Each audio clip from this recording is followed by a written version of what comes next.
That was weird, being on vacation with my family in Washington, D.C. and seeing that t-shirt on that other tourist.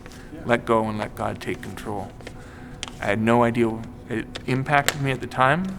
No idea what was about to happen 4 months later. What was going to happen for the next, well, what are we now at? Almost 9 years.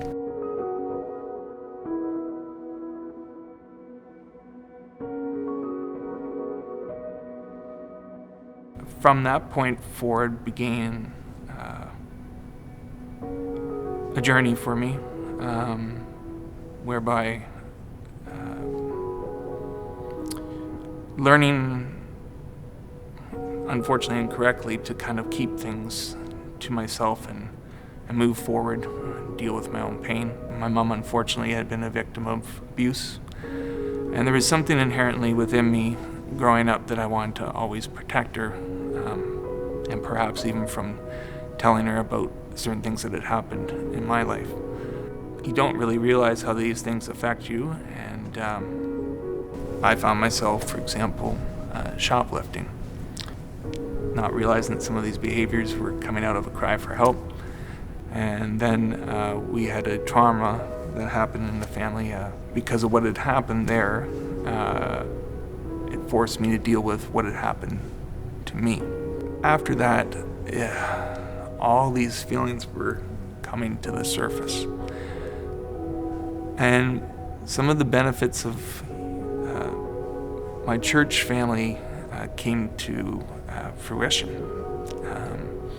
The Band of Brothers, led by Carlos here, groups like Pure Desire, led by Kwame. You know, I lost sight of the fact I didn't have to carry that burden alone.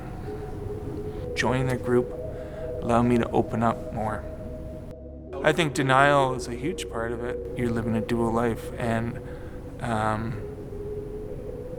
was constantly going through the ebb and flow of compromise, and yet there was such a deep longing within me to want to follow Christ, but all these messages that were put in my mind, frankly, by the enemy and other sources that just held no truth. Brokenness is a really horrible thing, spiritual brokenness, and a lot of people that go through it have a real trepidation about wanting to talk about it.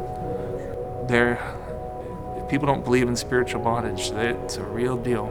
And this course I took here at the church, it broke them. Talking about it, writing about it, putting pen to paper about it, forcing yourself to deal with it helps. You were so worried all the time about talking about it, but then you end up being pleasantly surprised at how much people want to help. I'm driving on the highway now and things seem brighter, like looking over at the woodlot at the side of the road, like I don't have that cloud hanging over me. I guess what I want anyone who's watching or listening to this today to understand is you're not alone. You might think, how in the world could I even start talking to anyone about this? You'd be surprised what your church family will do.